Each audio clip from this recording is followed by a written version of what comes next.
મારું નામ અજયભાઈ વડાવિયા છે. અમારું સન છે શ્રી વડાવિયા, જેને 10 પહેલા સ્નાયુ ખેંચાઈ ગઈ હતી અહીંયા, તેના કારણે બહુ પેન થતું હતું. પછી અમે ડૉક્ટરની સલાહ લઈને કસરત કરવા માટે કીધું હતું અમને. એટલે અમે અહીંયા મહારાજા ફિઝિયોથેરાપીમાં કસરત માટે આવેલા અને અહીંયા અઠવાડિયેથી આપણે લઈ છીએ કસરત કરાવી છે શિવની. તો તેમને બહુ એકદમ સરસ મજાનું આજ થઈ ગયું છે.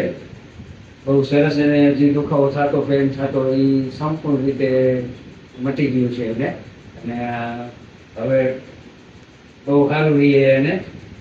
જે આવ્યો ત્યાં બહુ દુખાવો થતો હતો કે માથે આમ માછી બેન અડે ને તો એ દુખે એવું દુખતું, પણ મારા જે ફિઝિયોથેરાપીમાં આવ્યા પછી બહુ એકદમ સારું અને રિલેક્સ થતા ફીલ થાય એને.